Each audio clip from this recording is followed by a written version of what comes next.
Good morning mga friendship at andito ako ngayon sa center namin dahil duty ko ngayon dito. BSW ako, Barangay Health Worker ako mga friendship at meron akong ibabahagi sa inyo konting paalala mga friendship dahil tag-ulan ngayon, uso na naman ang sakit na dengue. Kaya sa mga magulang, panatiling malinis ang paligid, yung mga nakatambak dyan ng mga gamit o yung mga basura, kailangan linisin nyo mga friendship dahil doon nagbabahay ang mga lamok para iwas dengue sa mga kapamilya nyo, mga friendship. Bata matanda, nagkaka-dengue ngayong panahon na to, mga friendship, dahil tag-ulan. Pasensya na kayo't maingay sa aking paligid dahil ang center namin malapit sa basketball court. At dapat iwasan sa bahay yung mga nakita sa paligid. Pag may nakita kayong boteng nakatiyaya, itaob nyo para hindi doon maipon ang tubig sa ulan dahil doon nanggagaling ang mga lamok. At saka yung mga kung may gulong na may mga tubig din, dapat itaob nyo rin, o mga planggana, mga timba na nakatambak niya sa paligid ninyo, at palagi ninyong lilinisin at titignan dahil nga tag-ulan na mga friendship. Ang ibang sintomas ng dengue ay yung nilalagnat, yung iba sumasakit ang ulo, nagsusuka, dahil isa ako sa mga tagalista dito sa aming lugar, ang mga may dengue mga friendship. O diba mga friendship? At paalala lang ulit sa mga magulang, panatilihing malinis ang paligid.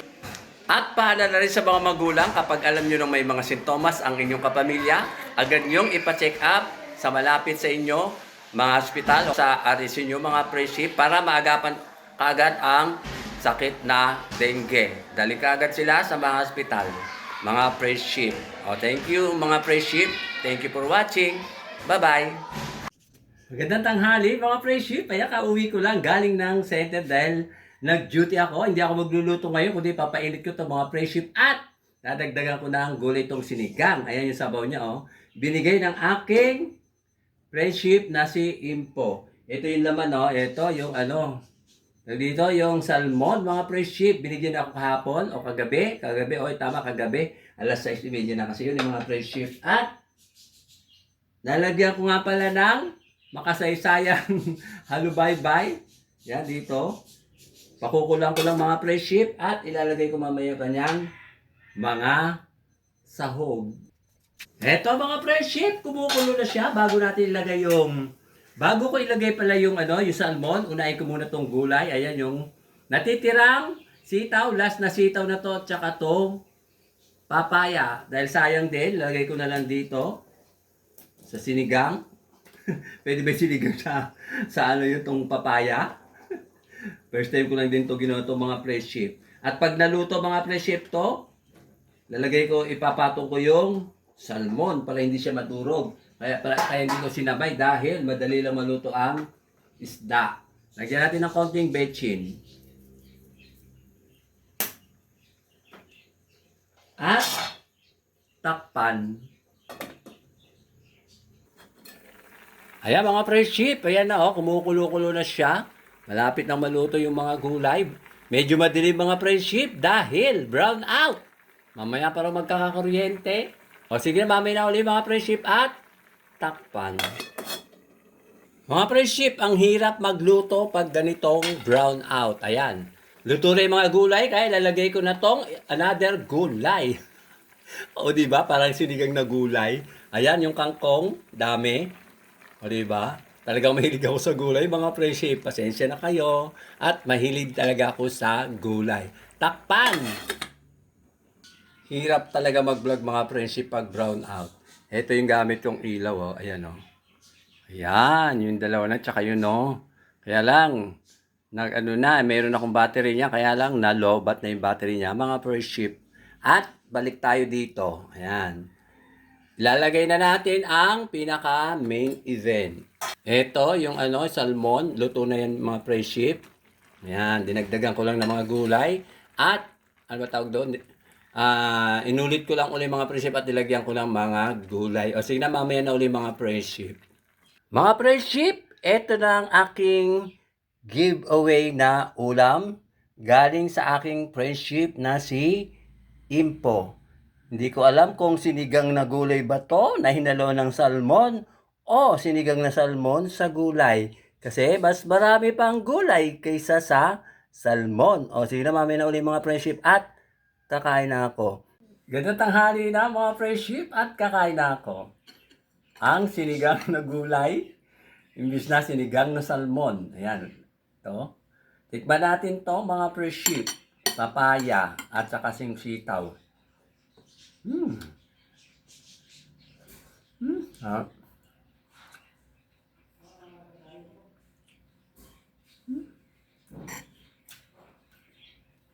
At etong ano to, yung kangkong na kinuha ko sa kapitbahay namin, hiningi ko. Ayan.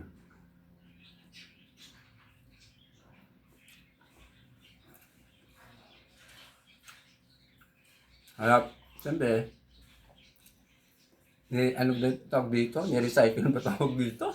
Yung pang niluto uli. Lagyan ko ng gulay. Kaya nagmukhang sinigang na gulay na may sahog sa salmon.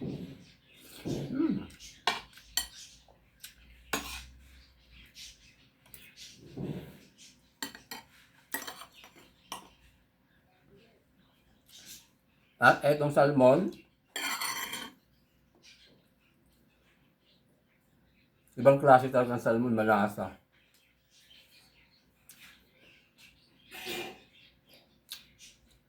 Malasang-malasa ang salmon, lalo na yung ulo. Andun lahat ng lasa sa ulo. No?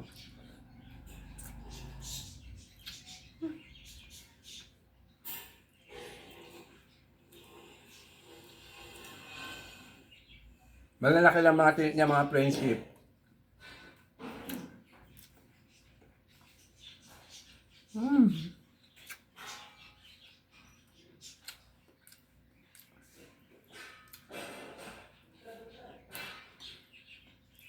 Ganyan pagsubo, malaki ang pagbuka ng bunganga. Ganyan, no?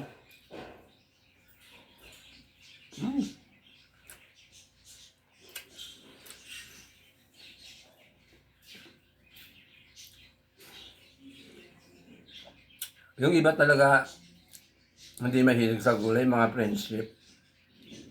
Kasi kami, mga friendship, bata pa lang ako. Kahit nasa Maynila pa kami, bata pa lang ako. Nakagisnan ko na kasi yung ano.